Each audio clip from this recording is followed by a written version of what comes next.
Hi, I'm Ernie Zor, and I'm the voice of Puritas Spring Software's 41st Frequently Asked Question video. It's a 3-for-1 video that covers 3 topics instead of the usual one. First, I'll talk about ClientBase and a common question about red numbers magically appearing on the application's toolbar. Second, I'll go very quickly over the Spousal Support Calculator and what you must do to alter the default 50-50 income split.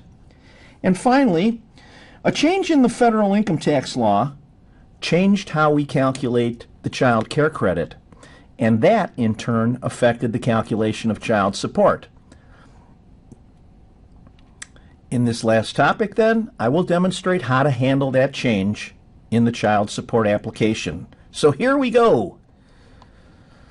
Okay, I'm going to open ClientBase on my screen. I've got the sample opened, and this is not really a frequently asked question, but I see it here in the lab every once in a while, so I'm supposing that users see it as well. I'm talking about the red numbers that show up on the toolbar at the top of the CBase application. Usually these numbers are in black, and they should be black, and they should be equal. When they're not black and they're not equal, it means that the memo field, which has a MEM extension, file extension, has gotten out of sync with the main CBase database file. First, let me tell you how to fix it, and then I'll show you how to fix it. Note that the difference between, the first thing you got to do is note the difference between the numbers. Here in my example, it's 2. It's 522 versus 524. What I'll have to do is I'll have to find that MEM file that I was talking about and add 2 carriage returns to the end of the file, then save it, and I'm done. Okay, watch. Here I'm going to do it right now. I've got the sample opened in the ClientBase file. You could see the 2-item difference. So what I'm going to do, now it could be 5, 10, 1, whatever the difference is. I'm going to exit the application, and I'm going to find that MEM file. And to do that, I'll do it the long way. I've got a shortcut that would take me right to it, but I'm going to go to the C drive, and then the Puritas folder, and then Office Management, and then ClientBase, and here's that MEM file. Because I have them sorted according to the date modified, it's right here at the top, so it was an easy one to find. Yours might be at the bottom or in the middle. It depends on how you've got your things sorted, but I'm going to drag this over. I'm going to open it in Notepad, and incidentally, there's so many uses for Notepad. That's why I put it on my desktop, so I can do that sort of thing. You might have to start Notepad up another way by maybe going to the search box down here and typing Notepad and starting it up. But anyway, and you see there, I haven't used the MEM field in this sample file too much. But what you do is once you open the MEM file up, I'm going to hit Control End, and whatever the difference was, 2, I'm going to hit the Enter button twice. 1, 2. Now, because these are blank carriage returns, you don't really get to see too much, but you'll have to take my word for it that I struck the Enter key twice. I added 2 more carriage returns to the end of the file, and now I'm here. I'm going to file, save, and get out of it. And let's go back and start up the application. And there it is. Now they're both equal, and they're both in black. Okay, that's it. It was that easy. Let's go on to the second topic. The second topic comes from a question I get periodically asking how to change the income division between spouses in the Spousal Support Calculator. The situation arises because the Spousal Support Calculator starts with an income equalization principle that attempts to split the parties' income equally. In other words, a 50-50 split. I guess in general terms, this means that if the parties' combined income was $100,000, the Spousal Support Calculator would start by trying to make sure that each party received $50,000 worth of income. However, it's not always done that way. In fact, just a day or 2 before I made this video, I received a call. It may have been from Cuyahoga County. I'm not sure. But the attorney said the judge or magistrate preferred an income distribution ratio of 65-35. So he asked, is it possible to do that in the spousal support calculator since it defaults to 50-50? And the answer is yes. However, I'm not going to demonstrate this because I already did it in FAQ number 11, titled Spousal Support, Changing the Allocation Ratio. If you'd like a link, go to our website, Puritas, www.puritas-springs.com. Click on the YouTube index on the menu bar at the top of the homepage, and you'll see a list of all our videos. Again, it's FAQ number 11. I don't have this in my notes, but let me do it real fast if I can. What am I doing here? Okay, I'm going to our website.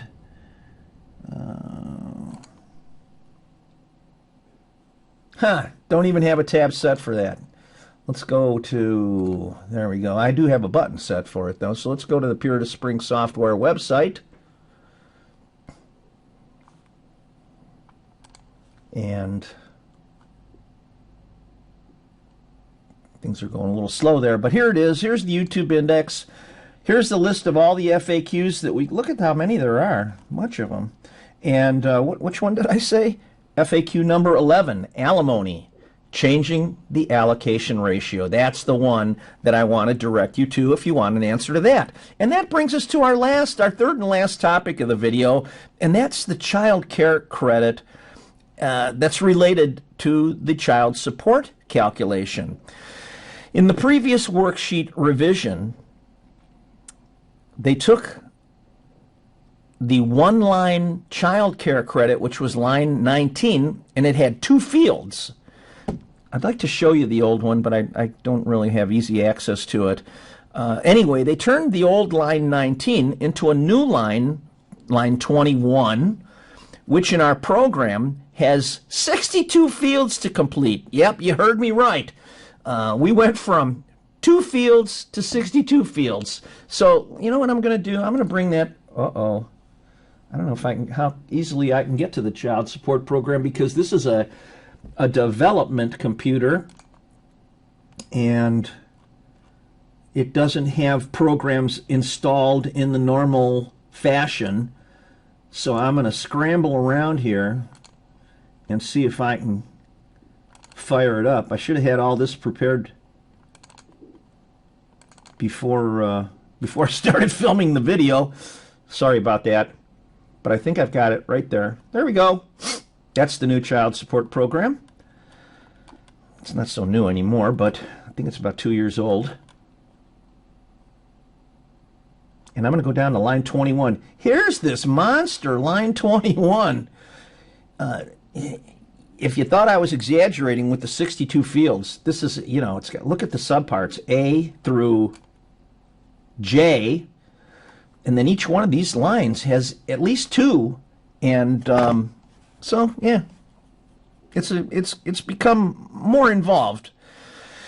The purpose of the video is not to complain about how complicated the child care line has become. Instead, I wanted to remind you that on January 1st of 2022, the IRS is going back to the old method for calculating the credit, and that means that there's a few changes, but one of the changes that perhaps is the most obvious is that it means that the per child limit is going back to $3,000 instead of the $8,000, which it was in 2021 under that legislation, what was it called, the American Recovery Plan, I think.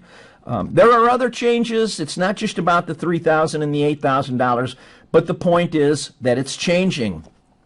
And you may well ask, well, how does the child support application even know which which method of computation to use? And the answer is the checkbox on line 21.